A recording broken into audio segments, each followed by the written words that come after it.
morning, everyone, and welcome to this webinar where we are going to speak on the nature of IT jobs in Germany. So when we speak of Germany, the IT industry happens to be one of the most biggest and most successful industries. In fact, in the year 2021, it had an annual turnover of approximately $178 billion, and it's a major economic driving force. Not only that, but it also happens to be the second biggest industrial employer with over 1.3 million skilled workers employed. So when we look at how our economy is progressing, we are looking at an economy where there's increasing digitalization, which also means that there are tens of thousands of new jobs generated every year, and the nature of these jobs also keep changing. But the problem that most of the economies are currently facing is that there is a shortage of skilled workers, which means that international IT specialists are particularly in demand. So today we have with us Mr. Prasham Gautam. Prasham, thank you so much for joining us today. And Prasham is going to speak to us about how you too can become part of this very dynamic and innovative industry. So to introduce him briefly, Prasham is handling operations and partnerships at University of Europe for Applied Sciences. And he holds over 6 years of experience in the education space, also having worked in other education companies like Oxford International Education Group. So Prasham, thank you so much for being here today. And I'm sure our audience is very keen to hear your insights. And to begin our webinar, I would first like to start with a question as to why is Germany an ideal place for building a tech career?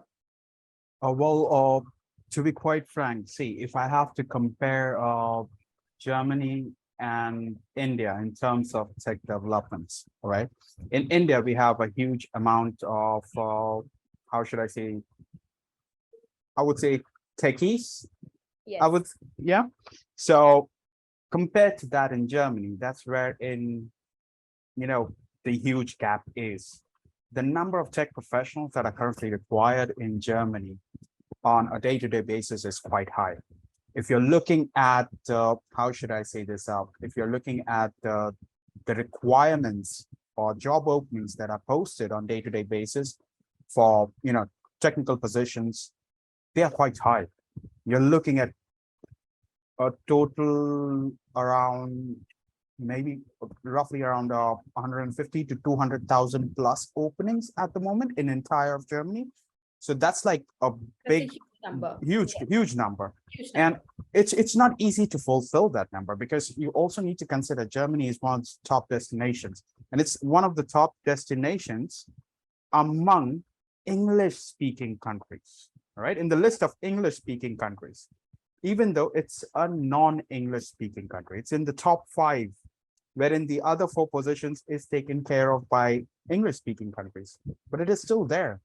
And you need to consider also the part wherein the number of students who move to Germany, they graduate, and their own, the German nationals themselves who graduate from German universities. But at the end of the day, there's not enough to cover up these openings. When you're looking at 150,000 plus, that's like a big number to cover. You cannot just cover that huge gap. In fact, in different parts of Germany, the salaries are different. In certain parts, you would see a starting salary for a complete fresher who's just graduated, just has a degree, no experience. He can even fetch a salary of around easy 70 to 75,000 euros, a gross salary around that mark. In some parts, it basically starts from 49,000 onwards, but in certain regions of Germany, it goes well above 70,000. So that's like a big number already. And if we compare that to, most other countries, that's one of the highest paying jobs right now in Germany. So, yeah, just the figure, just the requirement itself says it all. The number of, candidates that are required to cover these positions, that's more than enough to define why, Germany is currently one of the best places to actually start a tech career. Absolutely.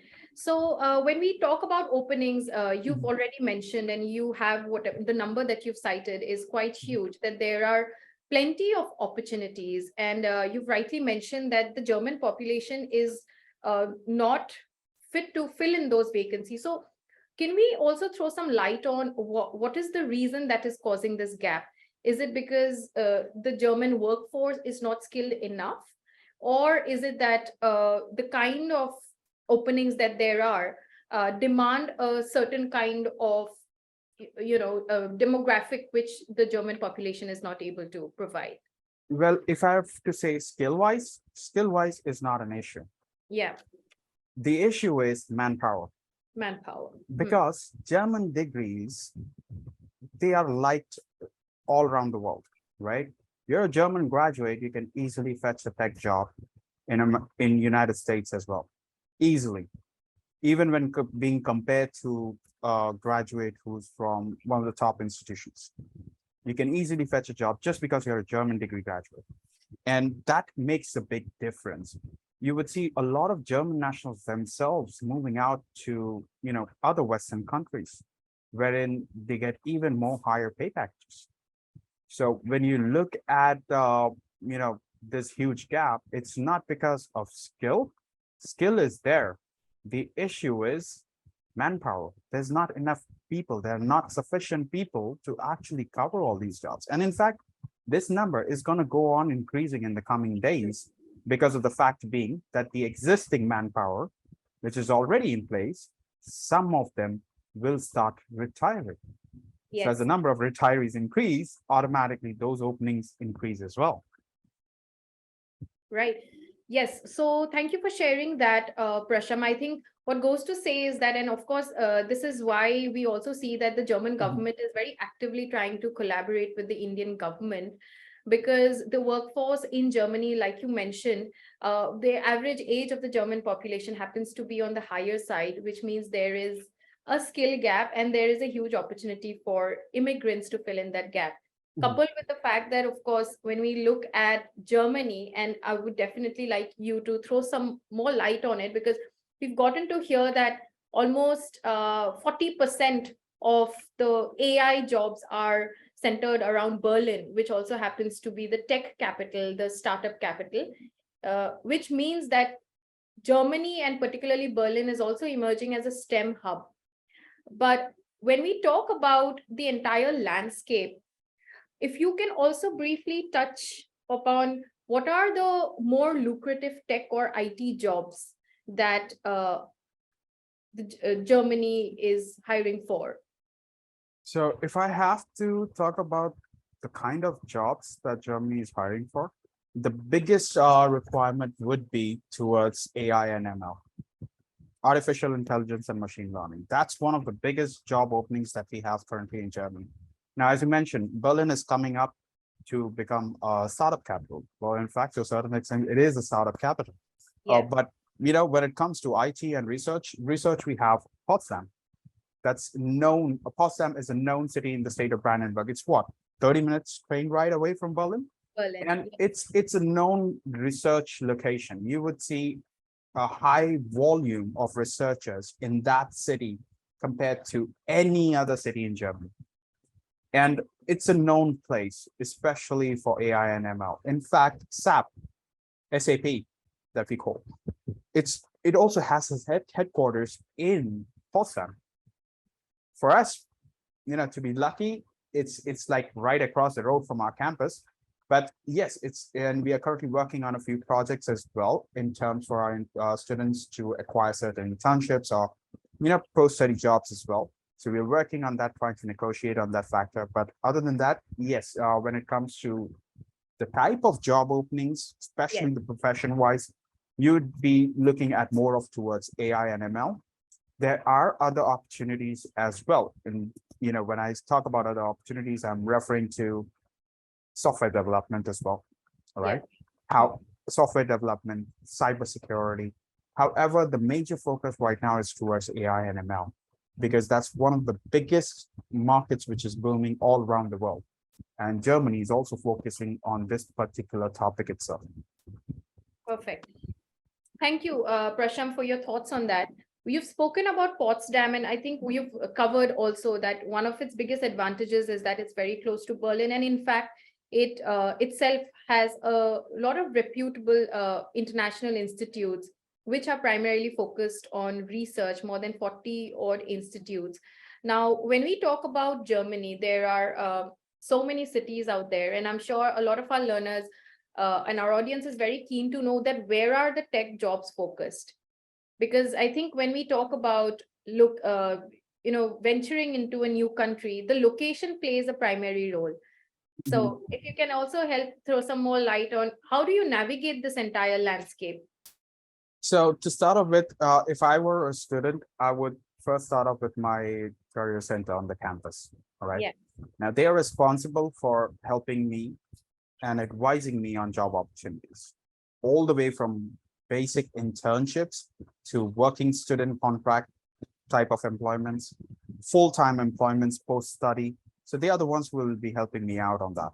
So I would approach them, look at the job openings. Now in Germany, we have a general rule, right?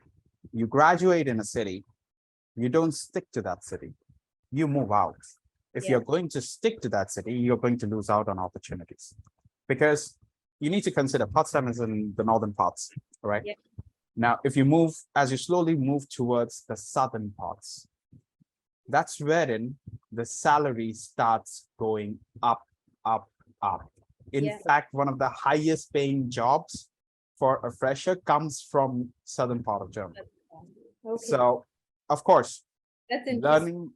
learning German is also important because if you're moving to the southern parts of Germany, you are looking more and more traditional German speakers Yeah. and less of English speakers. So during your studies, that's the first thing that we do. We try to learn German as much as possible. We have community colleges that do assist in learning German. In fact, learning German while in Germany is a lot more easier because you have the whole community there and you can converse with literally everyone in German in order to improve your language, and people help you out. They don't make fun of you. They actually help you out. And if I were to do that in my home country, it might not be possible. Why? Yeah. Because I just have a small group of people whom I can converse with, and that's it. The moment I step outside of that group, it's gone. So learning German, very important once I'm in Germany, because I'll be looking at job opportunities depending upon my preference. That I want to know what's the highest paying job offer that I can acquire. But at the same time, I actually want to do a self-assessment as well. What are my grades? Where do I excel? Because see, when you are a fresh graduate, okay, normally as a student, you won't do this. You won't actually assess yourself, but it's quite important that you do so because that will actually help you land a job, a proper job. Otherwise, you might be a good programmer, but you're not into AI and ML, but you're trying to get a job for AI and ML because it's a high paying job. Don't do that. Because the moment you do that, and you're not used to that kind of environment or to that, that field, it becomes incredibly difficult for you to survive in that field. Probably you might get the job, but you might not be able to improvise in the future time. So it becomes extremely difficult. So self-assessment, again, very important. And that's where in the Career Center will actually help me in my campus. So self-assessment done. Now, shortlisting, depending upon where. So for example, although career-wise, I'm into marketing, I work with institutions. However, personally, I'm a techie as well. I'm into AI and machine learning as well. And I do develop my own programs from time to time in order to keep up, be at pace and up to date. Now, when I'm doing this, I like it. I like doing it. But at the same time, I'm also good with web development and JavaScript. But I like more than web development, JavaScript, I prefer AI. Why? Okay. I'm a lot more skilled in that because of programming. In Web3, I'm only skilled to a certain level. It's like, showcasing. It's just more of like artwork for me. But AI and ML on the different, on a different page, it's more of like a challenge for me. And I prefer it that way. You get to brainstorm, try out different things, just like you would be doing on a web development project, but on a whole different scale. You're looking at huge volumes of data as well at the same time. So if I then I would approach my career center team, ask them for an advice. Which are the jobs available in artificial intelligence or machine learning in specific? If I'm good with AI, I would go with AI. If it's machine learning, I'll do, although it's the same field, doesn't matter, but you need to understand the job roles and specifics as well. Again, an important factor. If you do not understand that, it becomes very difficult again at a later point, because then you're not skilled in that particular thing and you still ended up getting that job, and now you are in the probation period and now you're thinking what to do next. So for Absolutely. example, you mentioned earlier AI, one of the booming field. So there's something called as prompt engineering. Everybody wants to learn that, and there are courses available on that as well. But quite frankly, prompt engineering is not that difficult of a task. It's actually easy. You just need to put in the right thought process onto it and you get it. But then again, it is also a kind of job which is currently available in the market, which you can do virtually as well. And more often, you might not need a degree. You just need a portfolio of works that you have done on prompt engineering and you're done. So you need to build your portfolio as well. Your CV has to be according to the field that you are going for. Again, in India, you can have a job, right? Take it a basic software development job. I will get 10 CVs and 10 different styles. We don't follow that in Germany. You have a job for AI and ML. Okay, there is a certain format. Only that format is acceptable. You can't have 10 different formats. You submit 10 different formats, you're gone. Anything which is not in a specific format is gone. So that's how it is. So getting your CVs right, again, important. Your cover letters, again, important. Highlighting your, how should I say this? Key skills. Any skill that is not required for that job, don't put it on your CV or your cover letter. It does not make sense. Again, these things are important. And then more often, I would see, is it feasible for me to relocate to that city? How much would be the costs for relocating? Because the biggest cost is getting yourself a new accommodation. Forget about getting yourself a job first. Do the research on accommodation. If I get a job, how much is the accommodation cost? Because food cost is not going to be that much, but accommodation can play a big role. And also you need to consider various factors like the benefits the companies offer, the different types of insurances that you may not have to take, depending upon the benefits offered. So there are a lot of things involved, and everything starts from basic things like your CVs, your self-assessment, your key skills, your research on what kind of job opportunity you are looking at and which part. Are you willing to learn German? Yes or no? To what extent do you want to, how should I say this?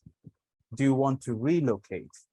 Cost. You need to consider all these basic factors and then make a choice.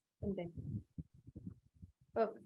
So thank you, Prasham. I think that was a very elaborate response. And I think to sum it up shortly, every learner who's intending to go to Germany needs to also sweat the small stuff, right from tailoring the specific resume to what the job description mentions, and also having a very clear idea about what field I want to venture into, what skills can I contribute, so on and so forth.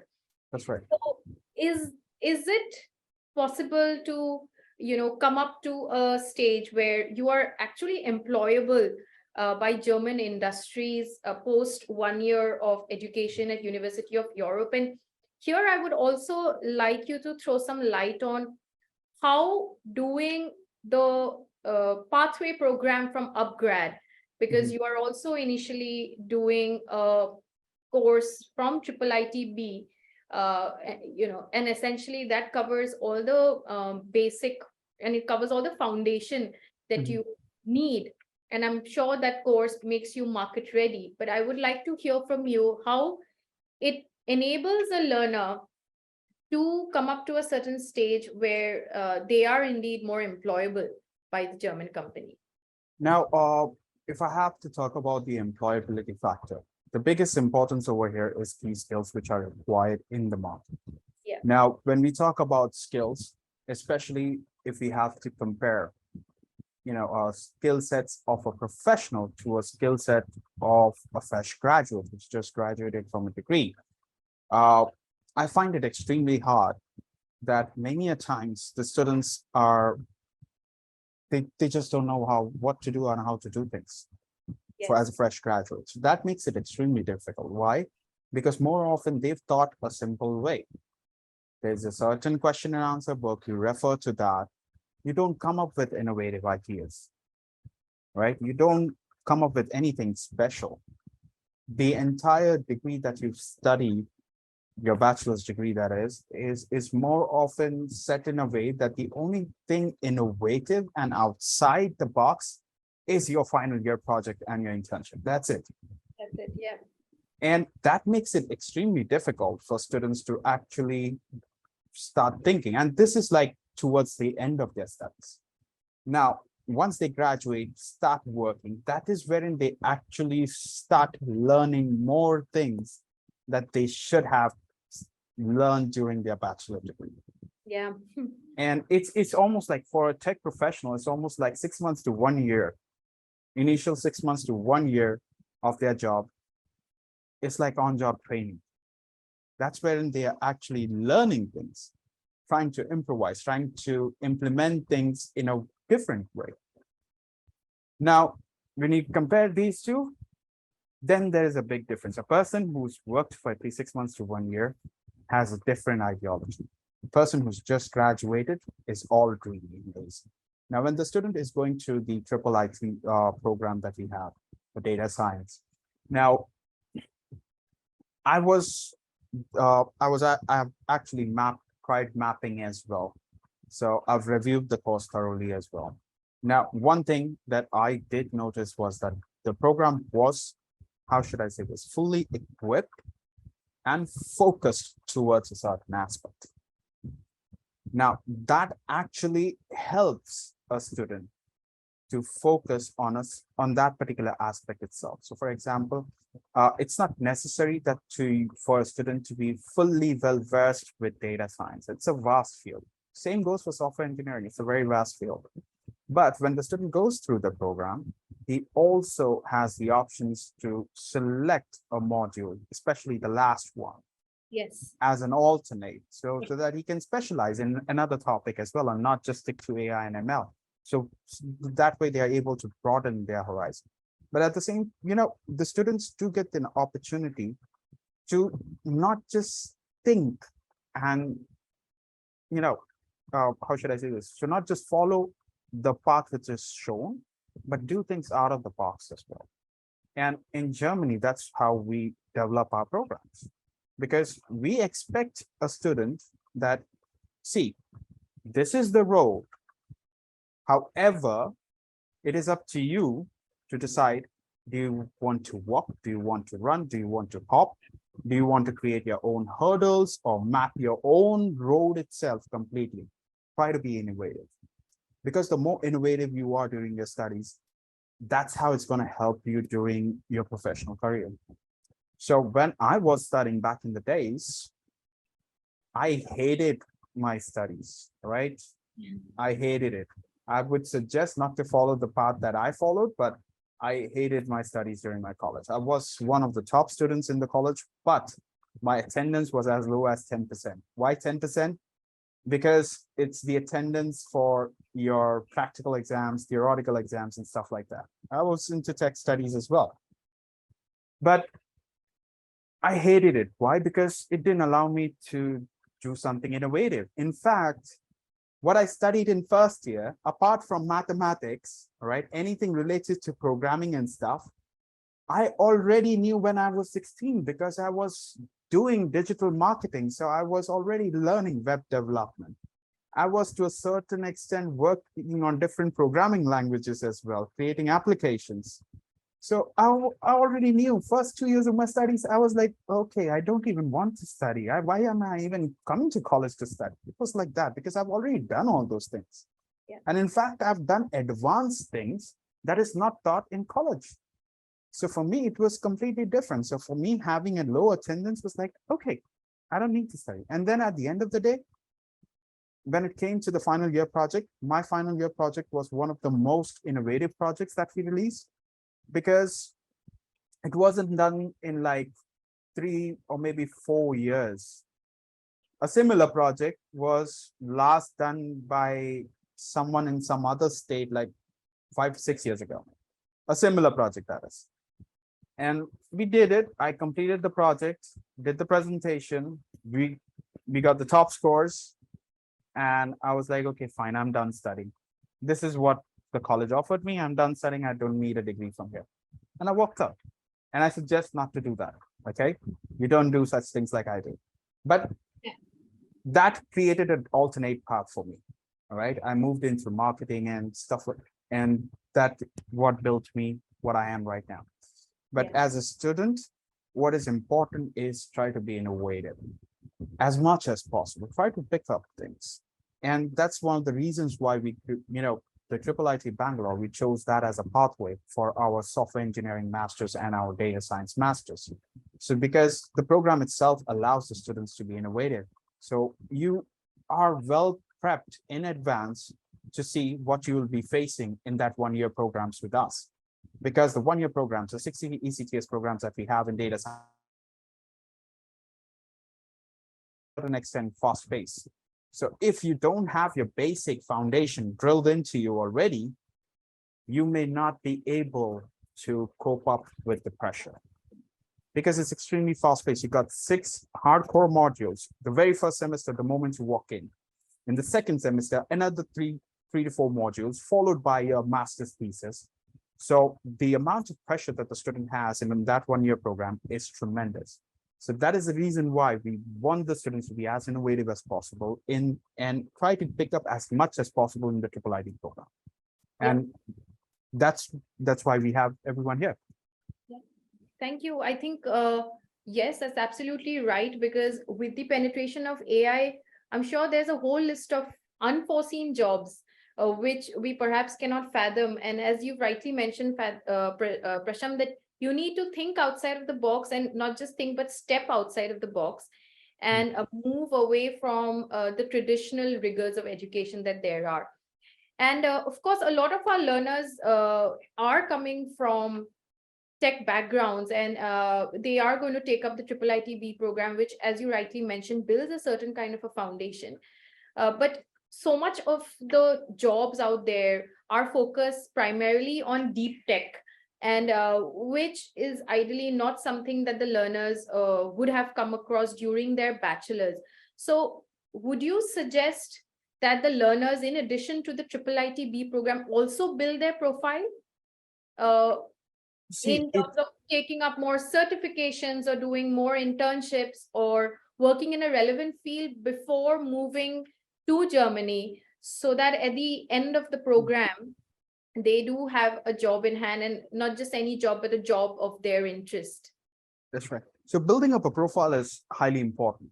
Now, normally when a student applies with us, all right, they start from year 1, first semester itself.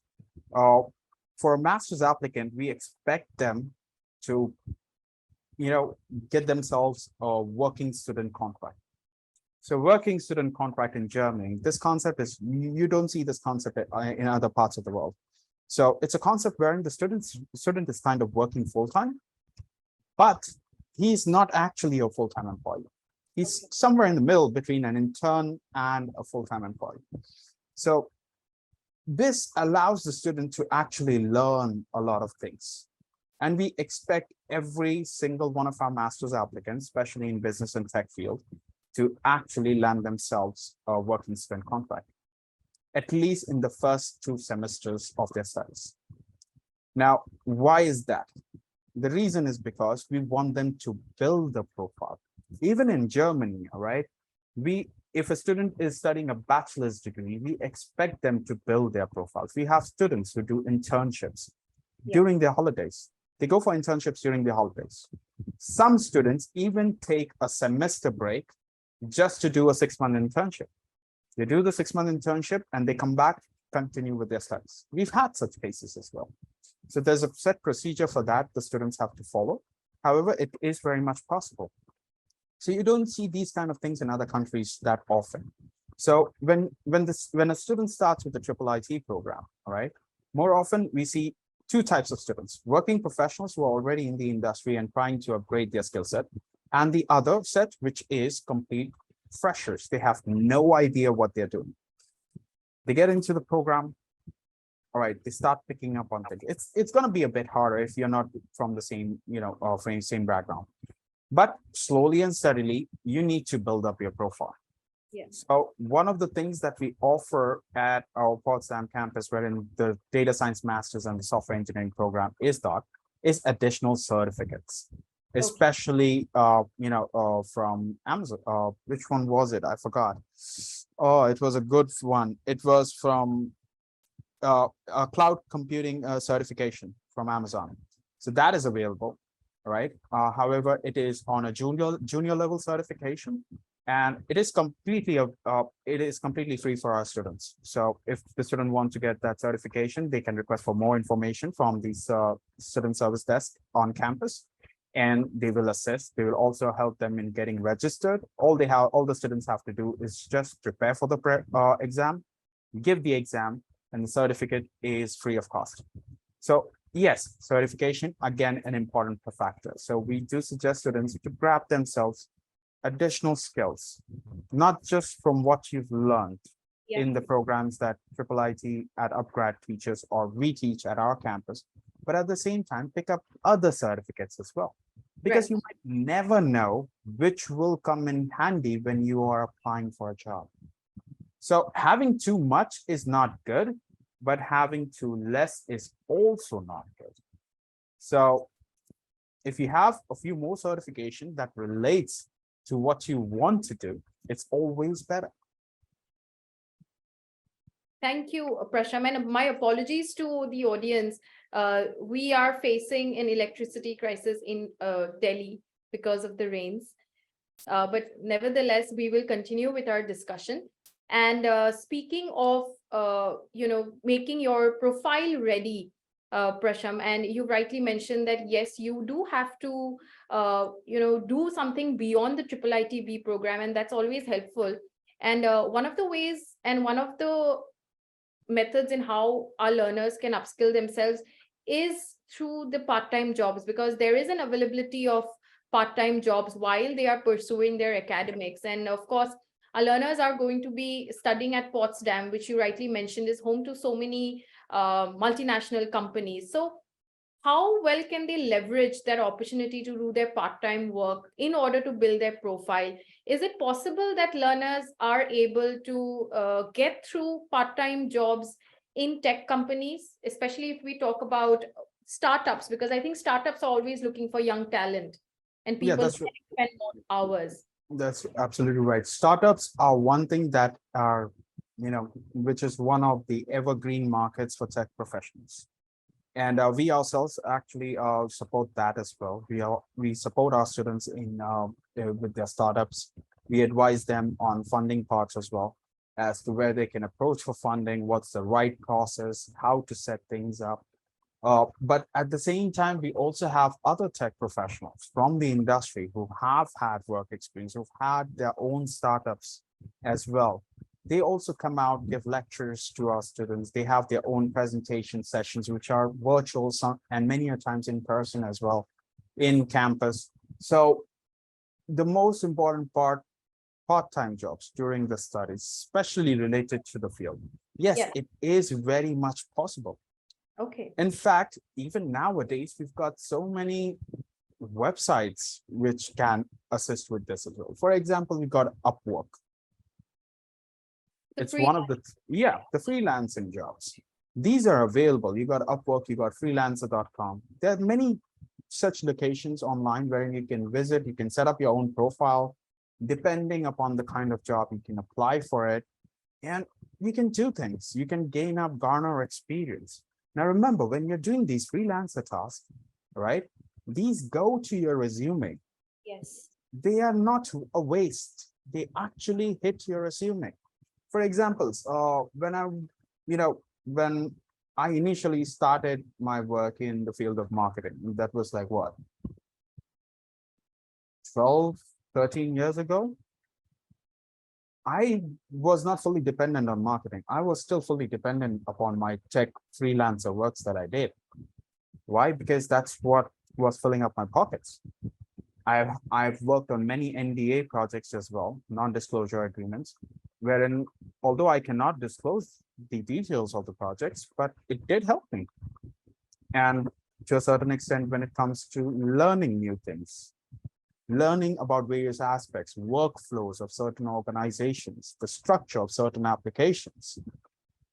But at the same time, any cases which I picked up from freelance or Upwork, that was a lot more easier for me.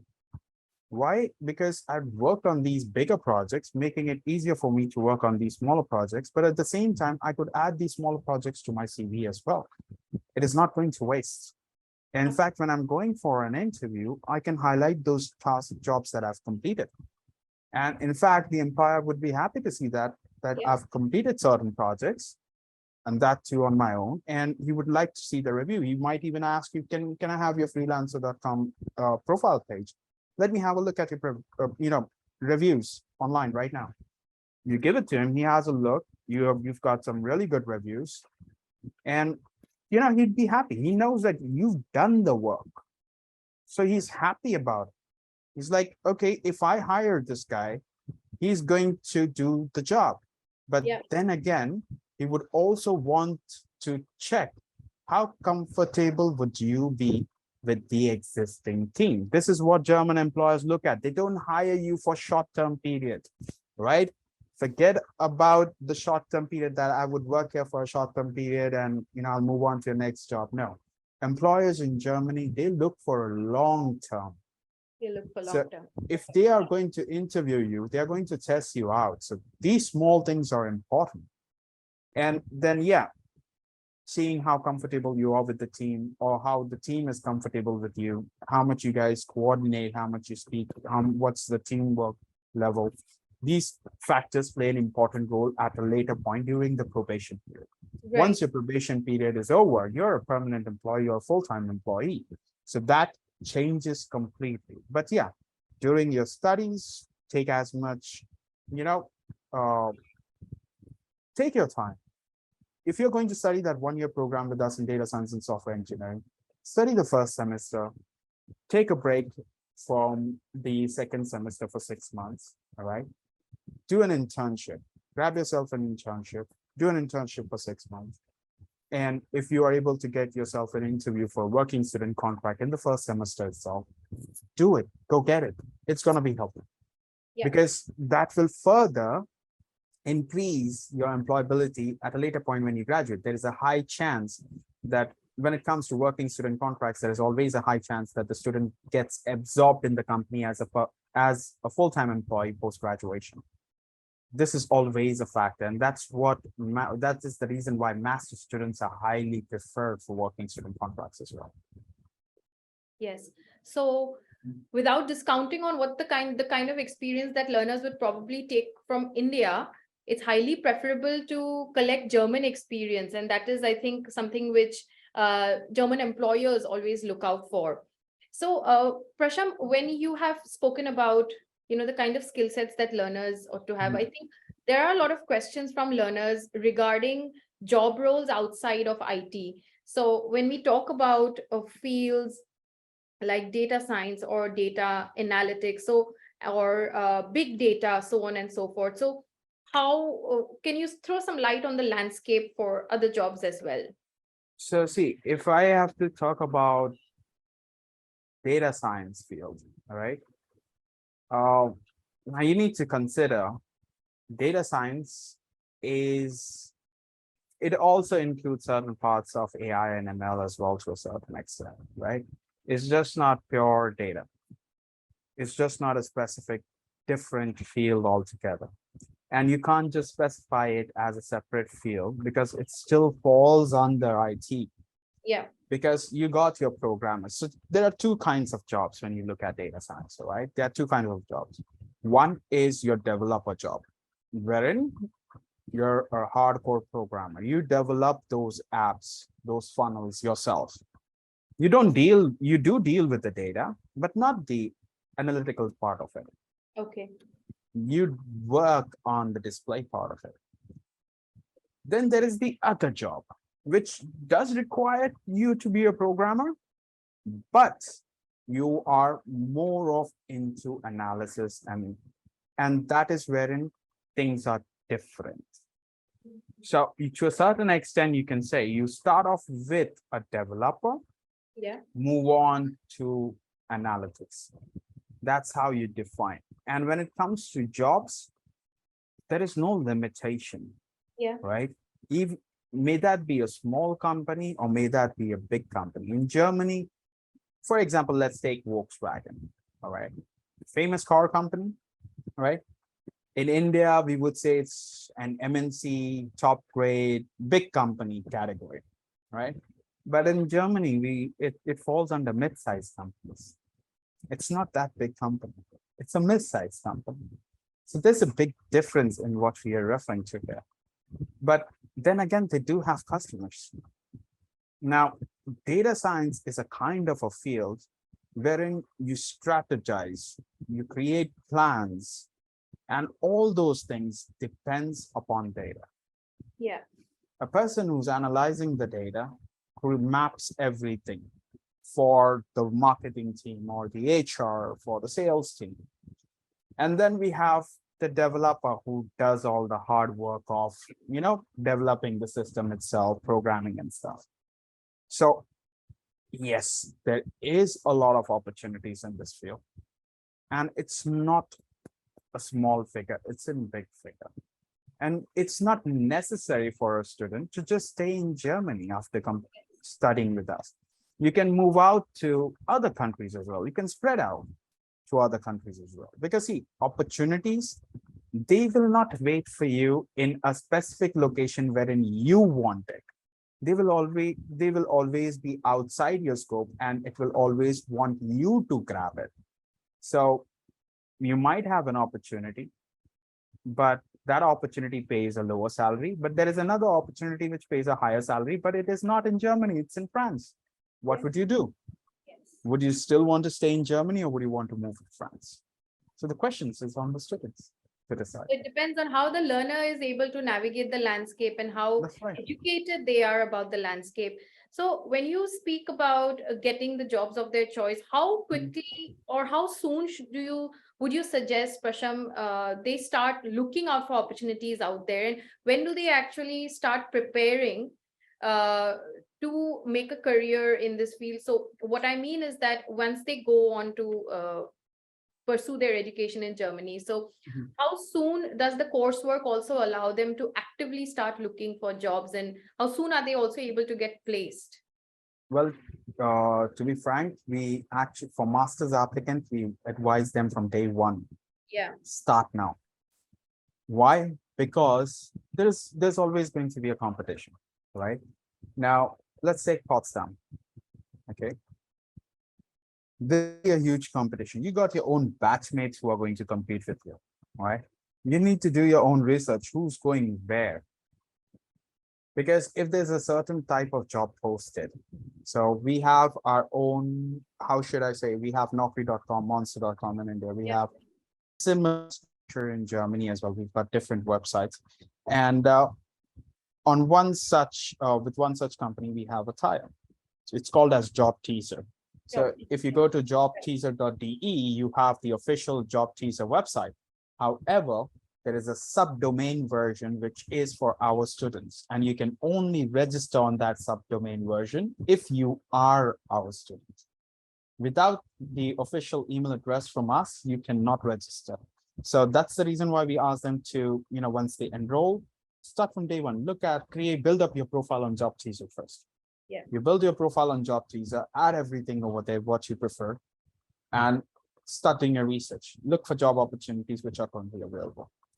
If I have to look at right now, when it comes to tech itself, Job Teaser website currently has over 275,000 openings, right? That's from That's part-time primary. job. Yeah, that's from Okay. like part-time job all the way to full-time Full jobs. time. Okay. And it's not just in private organizations, but in public sector as well.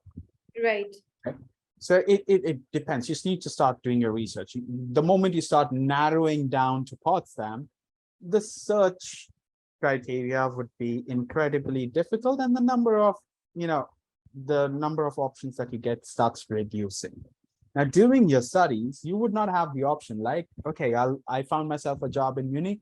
I'll travel to Munich for job. Okay, so how are you going to study in Potsdam? Are you going to take a flight from Munich to Potsdam every Thursday, Friday, or according to the day that you schedule for Yeah. classes? How are you going to manage that?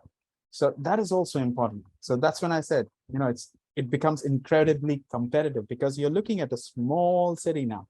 Yeah. And that's wherein everyone wants that job. So you need to consider that factor. At the beginning, I mentioned you need to spread your roots. If Yeah. you don't spread your roots, you might not get the right opportunity. Why? Because a lot of times, all right, this is very common in international student sector. A student goes to a university in a certain city, graduates, and expects a job in that same city. This is a common phenomena in international students.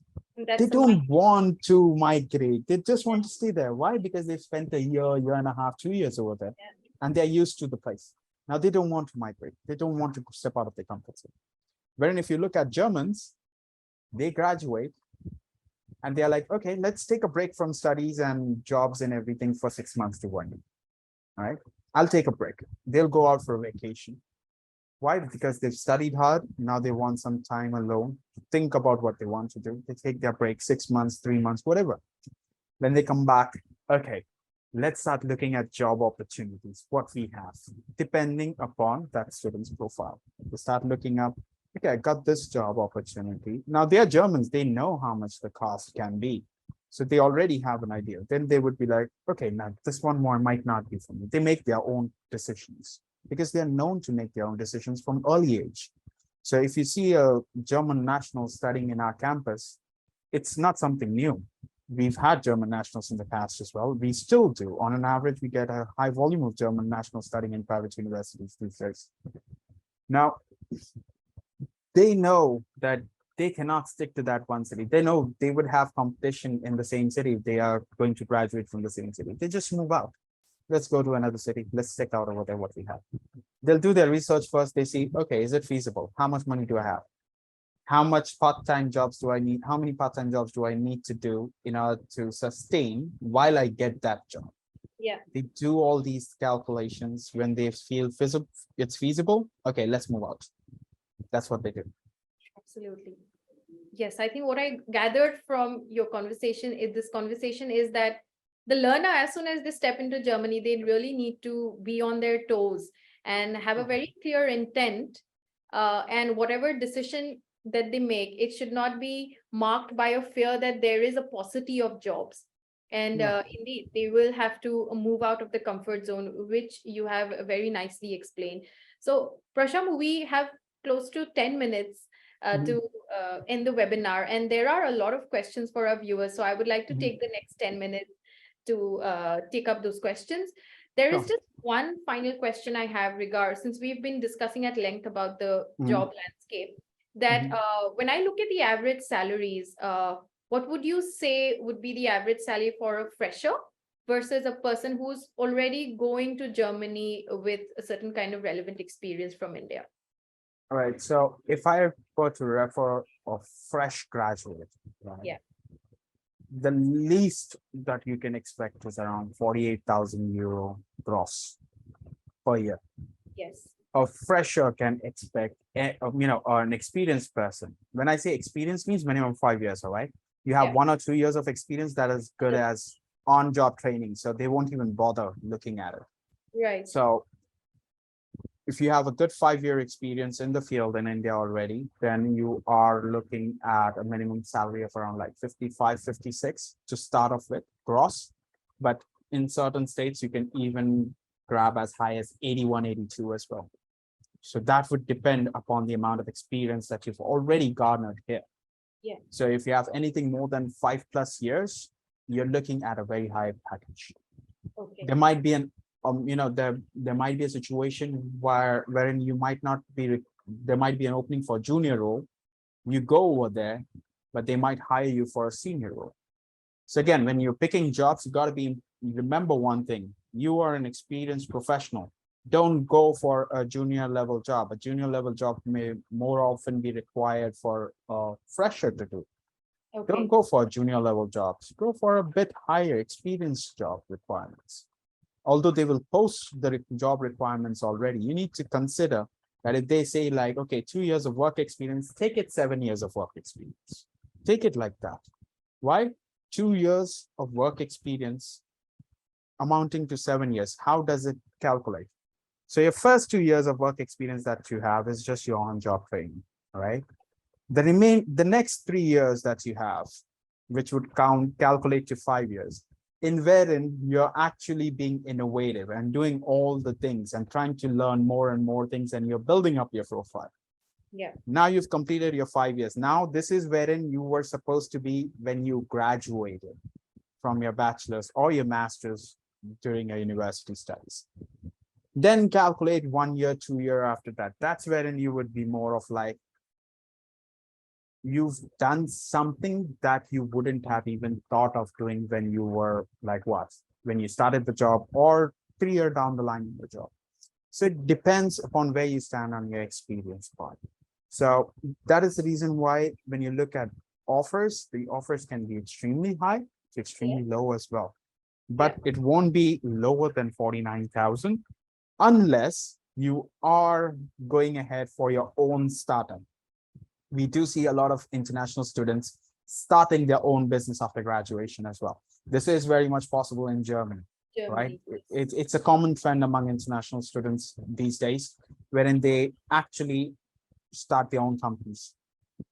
Why? Much more, you get to work on a whole different scale. First off, the scale is different. But at the same time, you also get to learn a lot of things that you would not even think of, like managing your payrolls, learning about taxation laws. As a startup owner, that's the basic thing that you need to understand. So Yeah. for example, when I started up my company in the United States ages ago, right? There were many different laws that I had to follow. I struggled like crazy. I had like 3 advisors. One advisor was for law, one advisor were in reference to taxes, and one advisor in reference to managing all the documentation paperwork with the registration stuff. And I had to remember each and every one of those things. If I didn't have those 3 advisors, I would have been dead. I would have never had a company in the United States in the past. So, but then again, it was different. Now it is a little different. Things have smoothened out. So a lot of things can be done. You can have your own startup if you don't want to be employed. You can start your own company. But remember, when you start your own company, there's a lot of legalities involved, and Yes. you need to be very thorough. You cannot make a mistake. All right. So instead of going for a startup, start a job. Get employed first. Get Yeah. some experience. Get a hang of how a German company functions. Yeah. And then slowly and steadily start working on your own project plan for your own business.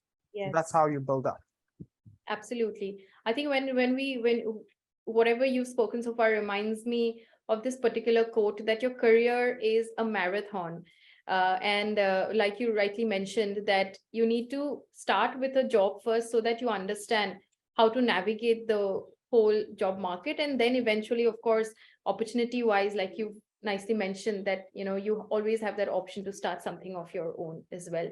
Now, when we talk about Germany, a lot of our learners have this question regarding the PR process, because I Mm. think one of the reasons why Germany has become such a sought after destination is the easy processes related to PR. So, Mhm.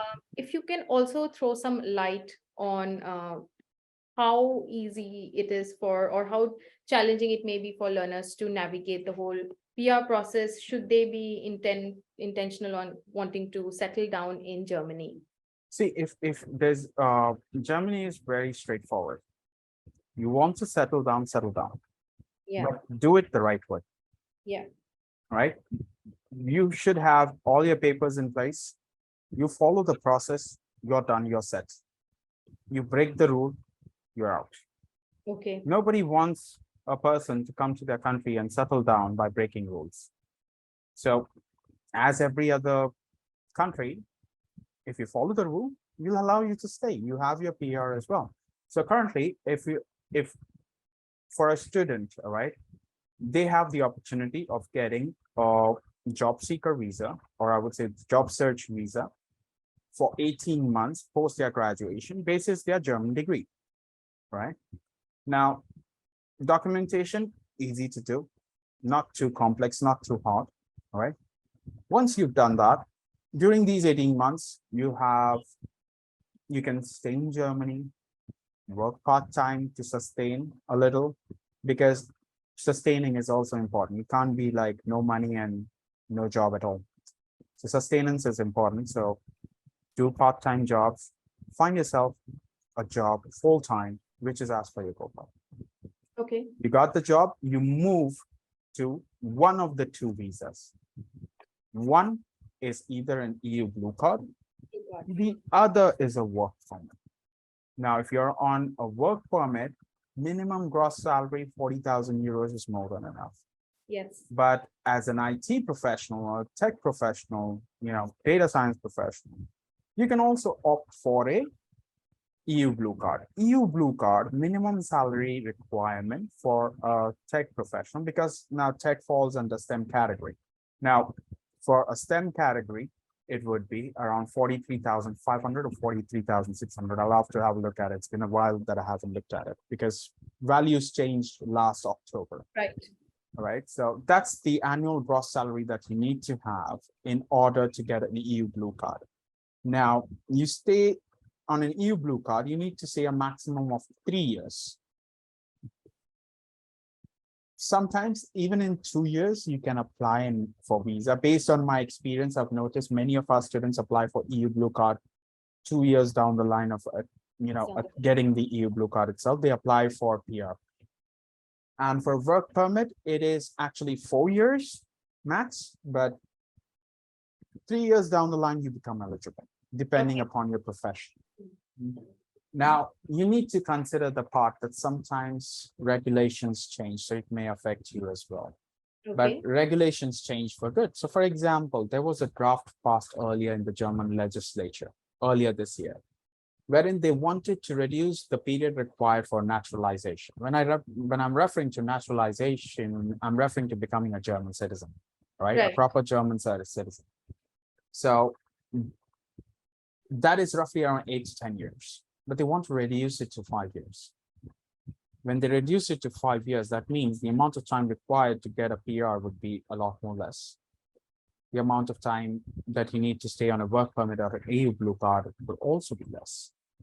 But at the same time, the job seeker visa, even though it is there, it almost becomes negligent. So for our master's applicant, many a times, we see students not even staying on a job seeker visa for more than a week. Why? Because they've got their jobs already while studying. And they graduated, they switched over to job seeker visa as per policy and process, because you cannot switch to work visa directly after study permit. That's the regulation. So they moved on to job seeker visa for a couple of weeks, moved to work work permit or an EU blue card after that. Started their jobs, worked for 2 to 3 years, applied for PR. So that changed. So it depends. So the process is completely different. It's a lot more easier. It's just that if I have to compare the paperwork, right? Yeah, that's a lot. Because it's like a file. You need to literally carry a file. So but things are changing in Germany, and soon we would see that everything is digital as well. Because if I have to look at the amount of papers, so for example, in the past, all right, if you were to come to our campus as a new student, you would be asked to re-sign the study contract once again once you're on campus. But we changed this policy now. Why ask the student to sign again and again? Why waste paper so much? Right? We are already sending the study contract, which the student needs to e-sign. Why do we ask the student to hand sign the contract again once they are on campus? Why should we do that? It's already done, right? It's not against the policy. We are not violating any policy. So it's absolutely fine. So that's the reason why we have only one e-sign system right now. Otherwise, in the past, the students would have to sign like two contracts. One before, one wherein they accepted the offer letter, and then one when they reached on campus. Both documentation would be exactly the same, nothing different. It's just that this one has to be hand signed Yeah. for filing purpose. So yeah, things are a little different now, and things are going at a really good pace at that, especially Yeah. in the tech. So you just need to get your papers right. If your papers are right, the best thing you can do is like go to YouTube, Okay. learn about Germany from there. Okay, what documentation is required for what? What documentation is required for what? We got tons of videos on just documentation, and they will explain you. All right, don't forget to don't forget to submit this document. If you don't submit this document, this will happen, and then you have to restart again, or do this or do that. They'll tell you the consequences as well of not submitting a certain document. So yes, it's important. Documentation has to be in place. So if you're looking at a PR, right, or even naturalization, you need to understand your documentation should be right. Don't skip on anything. Don't try to take shortcuts. I still remember, when a lot of times I'm in-person fairs and I come across these sketchy student applicants, and they are like, so if I marry a German, can I get a German citizenship? Yes. I'm like, technically, yes, but why That's do you not want to the do intent. that? Yeah. Yeah, that's not the intent as a student. Correct. So if you are coming to me with that intent, please leave. Absolutely. That's not I will be advising to my applicants. Mm. But then again, you do come across such sketchy people who always try to take shortcuts. And Yeah. that is what makes every other country furious. Yeah, absolutely. Same as for Germany. All Yeah. right. The current political party, which is in power, doesn't hate immigrants. Like I get to hear from most people, like they hate immigrants and stuff like that. No, they don't hate immigrants. They are like, you come to Germany, you have all your papers, you come here legally, we are absolutely fine with that. But you come here and then just file an asylum with fake documentation, Yeah. or you do sketchy stuff, we are not going to click that. Okay. That's what they hate as well. So yeah, get your paperwork right. Everything is easy in Germany. Absolutely. So, Prasham, is there an age restriction for PR? Because if there is a learner who is in the age bracket of 30 to 40 years, and this is also one of our questions from the audience, Mhm. is it possible for them to get a PR, and more so, is it, would you say that it's a feasible option for them to go ahead and study and work in Germany at this point of time, considering the fact that yes, Germany is in shortage of skilled workers, but they are also looking at a younger demographic.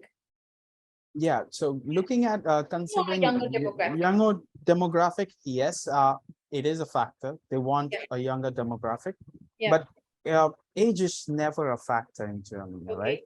You can retire whenever you want to. It's Oh. up to you when you want to retire. Now, the thing is, we've had applicants, Yes. 40 plus as well, Okay. right? Last semester, if I have to consider June semester, we had around, no, last September semester, we had around 35 applicants who were above the age of 40. Yes. January, there were less because January is an MBA intake. Then this March, we had roughly, I would say like around 28 applicants who were above 40. So age is never an issue, right? When your age becomes an issue, when immigration is asking you, why now?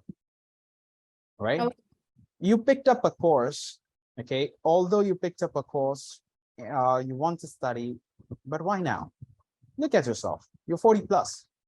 Why now? Mhm. And then if you don't have an answer, that's That's when it becomes a problem. Yeah. absolutely. Hmm. So for me as well, when I'm traveling, all right, I'm on business visas most of the time. And when I'm traveling and they ask me, what do you do? I'm like, I represent a university. If I'm in South Asia, okay, they would look at to me from top to bottom. I'll be in my shorts and t-shirt and they'll be like, you represent a university. Yes, I do. Your business card? I take out my business card, hand it over, and then they would be like, you don't look like one. Like, that's my business card. You can check with the institution if you want to. And I'm on a business visa. I'm here to counsel. You're like, are you going to counsel like this? No, I've got my suits and everything. That's in my bag. This is how I feel comfortable traveling. So I'm like this. I've had such things in the past as well. So immigration does doubt your intentions from time to time. From the way you look, the way you speak. So there can be n number of things. Some guys are like absolutely lucky in terms of that. They look like professionals. They look like studious people. And the immigration is like, nah, this guy won't be sketchy. He looks too studious. But some guys are like, nah, he might be an immigrant. Let's check with him. And they question. So things can happen. And when you're questioned, you should be able to answer.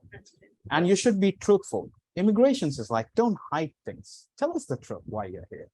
You're here to upgrade your skills. Absolutely fine. Okay. So what course you're studying? Okay, I'm studying this particular course. All right. What are the modules that you're studying? What would you learn in that? See, it's not necessary for you to complete a course in order to identify or tell an immigration officer what I will be studying. You can have a basic idea of what you're going to study just from the name of the topic. Yeah. That's it. Just Google the name of the topic and you would see, okay, if it's like machine learning 1, probably machine learning basics. If you want to confirm, reach out. We'll help you. What exactly you would be learning in that module. So you get an idea, okay, this is what I'll be learning. Questions are like these are very important. So age is never a concern. We've had applicants as old as 50 plus as well in the past. It was never a concern. The only concern was when the immigration asked. And if they were able to answer, well and good. If you're not able to answer, you got to start work right now. All right. Age is not a concern. Is it also not going to be a concern even when you're applying for the PR? And what about if there is a gap in your education? This is also a question that one of the learners have, that they have graduated way back in 2015 and they are 33 years old and they would like to settle in Germany. So would you say that this is a viable process? I would say yes, it is. Study gaps, again, Germany follows a certain structure, right? Wherein everybody gets a fair chance. That's the law. That's the rule. So everybody who's in Germany gets a fair chance. And when you get that chance and you do well, good job. You get the chance and you mess up, better luck next time. Yeah. It's like that. So considering that fair chance policy, when the students actually have study gaps, they do have the opportunity. But then again, just remember, like I mentioned earlier, for the age part, why now? If you can't answer this question, it's not a viable option for you. All right. Because on an average for masters, if I have to consider the average, our average study gap is in between 10 to 15 years for masters applicants that come to us. Yeah. So 2015, we are looking at a gap of approximately 7 odd years. It's still, I think it's helpful if the learner has during this span of time collected relevant experience. Would you say that makes the case stronger? Yes, it does make the case stronger as well, because that helps them build up his profile to a certain extent. But at the same time, it also helps them come up with an answer. Yeah. See, a person who worked like for 7 years to be precise, in a certain field, and he's stagnant, it's clearly visible on your profile. Absolutely. That you're stagnant in that field. Yeah. Why are you stagnant? That is your answer, your skills. So if an immigration officer is asking me that why now? Well, if you would have a look at my CV, you will notice that I graduated back in 2015. It's 2023 now. It's almost 8 years. Yeah. And right now I'm stagnant. The reason for this stagnation is my skill set. So I want to improve it. That's why I started studying again. And I'm moving on, I'm progressing on to this particular course so that I can further upskill. There's nothing bad in that. It's a simple answer. Yeah. So when you're giving that simple answer and you're being fair, by not lying to the immigration officer, It's absolutely fine. Because we all know majority of the time. See, for me, if I want to study, I can be frank, I can never study, right? I work long hours. I travel a lot. I'm never stationary at a single place. So it's impossible for me to study unless I actually take a break from work. That is the only way I'll be able to study. Why? Because I don't have enough time because of my day-to-day meetings and activities to actually even put Right. an hour of my time into study. So it's impossible. But then again, if I get stagnant, I have to make a call whether I should take that break or not. And if I have to take that break, what is the next step? If I'm going to study, which course should I pick up? That is again important, right? Which course should I pick up? What would be the job options that I would be looking at after that particular course? So these things are absolutely important. So the time that the students are studying the IIIT Bangalore, there would be many who are working professionals who are still working, but they also need to consider that when you are moving on. So for example, when you do the IIIT Bangalore program, you have two options. You either do software engineering with UE or you either do data science with UE. Now here your research comes into picture. What job opportunities that you want to pick, What's the which best you're course? comfort. Yeah, which so you will pick the course according to that. You will not pick the course just because of the salary package. Absolutely. That's very rightly explained. Yes. Yeah. Yeah. So thank you, Prasham. I think this has been a very insightful discussions, and I think as the webinar is progressing, we are getting more and more questions from the audience. But considering that we have overshot the time, I would just like to take a couple of minutes to answer two interesting questions from the audience. One is, of course, that you've spoken about AI and Mhm. how the German market is really developed when it comes to AI and ML jobs, and most of the jobs or most of the skill sets they're looking at is around AI ML. So in terms of that, what are the critical skill sets? And our learner is particularly interested to know about Python. So what are the critical skill sets required of learners to pave a successful career in Python? And what are the programming languages you ought to know and the libraries and frameworks, so to say, that you need to be acquainted with? See, if I have to talk about libraries and frameworks, trust me, I'm still learning. Yeah. It's impossible for me to list that out. I I work on my own programs, okay? And sometimes I'm like, I am overshooting my own program. Like it shouldn't have been. I forgot about a certain framework or certain library, and I'm trying to figure out, banging my head on the wall, and suddenly they're like, okay, let's just go on Stack Overflow or maybe YouTube. I might find a solution, and I get a solution instantly. There was a library there that I could have used, but I didn't use it. That was my dumb luck. And I found it, okay, now implement the library. Let's see if the program runs, change the code a bit. Okay, it works. So if you're talking about programming languages that you may want to pick, see, this is a variable factor. It will change depending upon the field that you want to study. But learning Python, yes, it's absolutely important. Pick up on Python as much as possible. Anything and everything. Try to be innovative as much as possible so that to the point that if you don't have a certain project, right? If in the IIIT Bangalore course, you have a certain project, you have to do it this way. Try to find alternate ways to do it in different ways, even if the program is going to be like 200, 300 lines long. Doesn't matter. Do it. It will help you. The more languages that you learn, the better it is, but don't learn too much. Yeah. All right. You learning too much is also a waste of time and effort. You need to understand, you need to do your own research. So for example, you decide to do software engineering with us, you go to Google, check for software, jobs for software engineers in Germany. They will have a complete description of what languages that you need to know in advance. Then you look at your own profile and say, okay, I know only these, but they are looking at these, and these. And then you do a little more research and you would say, okay, most common languages are these are the extras, this I can invest or I cannot invest, depending upon the time that I have. So languages, libraries, frameworks, these depend upon what you're looking at. If you want me to answer in specific, it's impossible.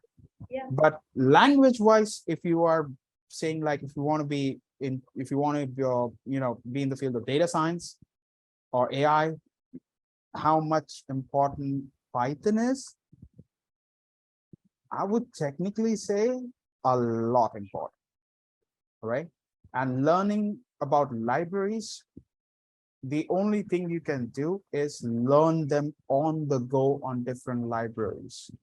You would have a basic understanding of existing libraries, but trust me, they are a lot. Okay. You go to the PI website, you can get a complete list of libraries, for example. Look it up, have it go at it, try it from there. Yeah. And I think it's safe to say that you also learn a lot of those skills on the job as well. Yeah. And it's helpful if you take up a part-time and a full-time. Okay. Thank you, Prasham. Just a last question, a final question from our learner. And the question is that they've done an Indian master's and they would like to work in Germany. So what steps would you suggest that they take? And is it at all possible for someone to get a job in Germany with an Indian master's?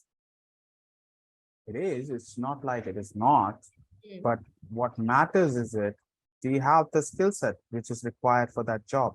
Yeah. If you don't have the skill set, it doesn't matter where you completed your graduation from, you'll still be considered as a fresher. And the chances of you getting a job compared to a list of experienced professionals is still slim, unless it's a fresher's job and you really impress the interviewer. Because in interview, impressing German interviews is really tough. My interview for the institution was taken by a German national, right? Yeah. 4 hours, I was on Zoom. My jaw was hurting talking about marketing plans, activities, structures. I still wasn't able to ace it, but I did get the job, but I wasn't able to ace it. But the same professional is now my director. The same person is now my director. And she knows my skill set and she knows I can do a lot more things compared to where I am at the moment. So she has different plans for me. So that's again a different thing. And trust me, I don't have a foreign degree. I'll be frank, I never had a foreign degree. Right? It's all about skill sets. When you are moving on, and this is one thing that I like about Germany, unlike most other countries, it's like you are being forced to be independent and innovative. All right? You are not asked to look at a book and only do those things which are mentioned in the book.